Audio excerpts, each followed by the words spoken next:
Whoa. Today we're here to introduce you to the newest technology and voice release pulls for skeet machines. You know, the voice release has been used in the Olympics since the early 80s. It's nothing new, but this is new to skeet. I've personally used this wand system twice myself in tournaments, and it absolutely works perfectly every time. I was totally amazed at how perfect it does perform. You may ask, you know, why all the perfection? Well, skeet is a game of perfection. I mean, you've got to have the perfect shooters that want to shoot the perfect scores. They need that perfect performance every time. With this wand system, that perfection can be attained. When you go out there and you work a full day or a full weekend of skeet, I mean, fatigue sets in. There's no other way around it. It's going to take a lot of pressure off of you. We're going to go through the different stations today to show you the proper placement of this wand, how it works, where it's got to be to work properly every time. If you will have the faith in this thing to use it properly, it will do your job for you. High one, you just want to stick the microphone right here in the voice channel, and you have to keep an eye on that microphone to make sure it's not wobbling around and hitting somebody. Whoop, whoop. From time to time, you'll run into shooters that they go strictly from the high house to the low house with no interruption at all. And this system will work, but you just got to be ready to activate it when it needs to be activated. Billy's he doesn't shoot this way, but he's going to shoot this pair like this for me, so I can show you how this will work. Whoop, whoop. And see, all I did is, as soon as he let the trigger go off on the first shot, I set the button for the second one. That way I was ready for him. You want to be real careful about opening this microphone up too soon, because you invite all this outside noise to come in and make the target go off. So you've really got to pay attention. You really got to be on your toes, and and know exactly when to set that button for the next shot. Now here at Station 2 is when you can start working your way in, getting set up to make your proper mount for this thing. I suggest just kind of standing back, let the shooter get in place, and just walk right up behind him, where you got the microphone right here. Oh. And it'll work every time, I promise you. Now when they move from the high house to the low house, you're pretty much in the same place. Oh. And there's really no reason to change it on doubles. Oh. You want to be as invisible as you possibly can using this thing, because it's something new. Shooters kind of get a little jumpy when you crowd their space. So you want to be as invisible with this thing as you possibly can. One thing that I ask you not to do is, don't get creative with this thing, because I mean it will only work if you work it properly. If you stick it up over here, go ahead, Billy. Oh. See, it's not going to work. You stick it up over here, you put it down here, it's not going to work. You have to look at this thing. Most of you referees are shooters, and you have to look at this thing as like a whole point on a shot. You've got, just like Billy takes his gun to a whole point for a proper shot, you have to take this microphone to a proper spot so it'll work properly.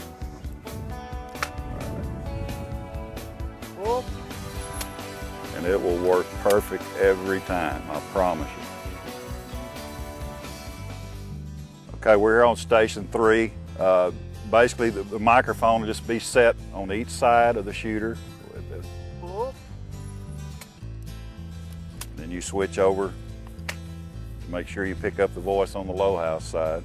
Now, I would recommend, of course, these are your shoot-off stations. When you're shooting doubles in a shoot-off, most of the time the referee's standing on this side. I would suggest that you just stay right here because you can pick up everybody's call from this angle right here and they never see you.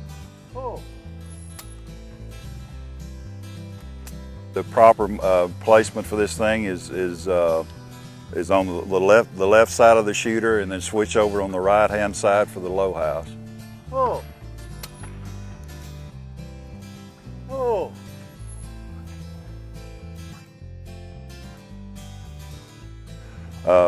I recommend just staying on the right side of the pad. That way you can pick up even a left-hander or right-hander's call. You can just put the microphone here and it picks it up perfectly. Oh. It was made to enhance your job, to be able to you can take a beginning referee and put him in a world-class position, and he can perform as good as a 30-year veteran. It will prolong a lot of your jobs. You know, as you get older, your reflexes they get a little bit weaker and a little bit weaker. And with this mechanism, you can throw as perfect a target as a 19-year-old beginner. You know, it's all the same.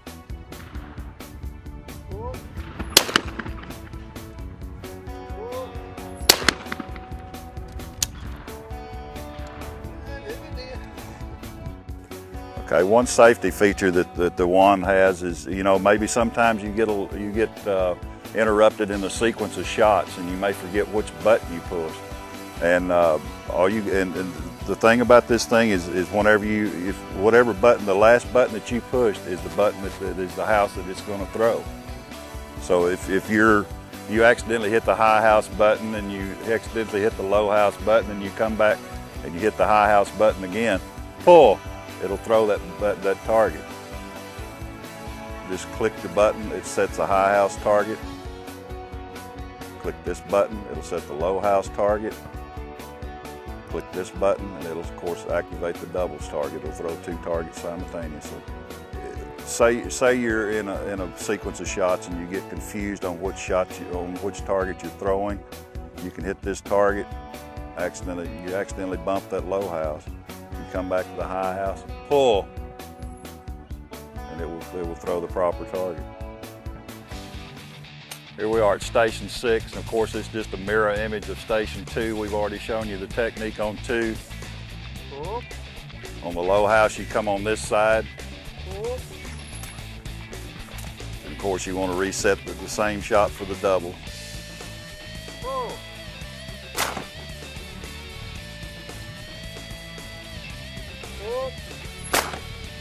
Shot. There is one point I'd like to make to all of you. You know, we're basically at the end of our instructional seminar here on the field. But you know, you run across different calls. A lot of people use a very low volume call. Some people use a very high pitched call. It's pretty much modified now where it'll pick up anybody's call. But you know, there's times that you may have to ask the shooters, you know, to please give a more plain call, a more gray area call. You know, don't do the high pitched calls. Don't do the real low pitch call. Just a good solid call, and this thing will work every time, I promise you.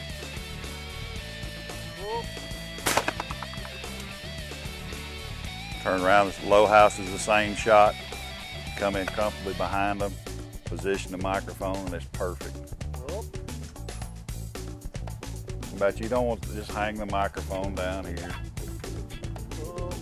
See, it didn't pick it up. Put it back over here.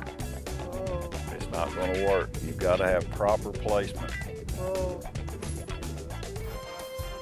We've come to the end of our training seminar here this afternoon. Hopefully we've showed you all the do's and don'ts to do with this tool. It's the neatest thing to come along in my years of skeet. I've been in skeet since 1977, and it's definitely the next step. It's the shot in the arm that we need to take this game to another level. It's here to help you, to enhance your performance, and I promise you, after you learn how to use it and you get comfortable with it, it's the neatest thing I've ever seen.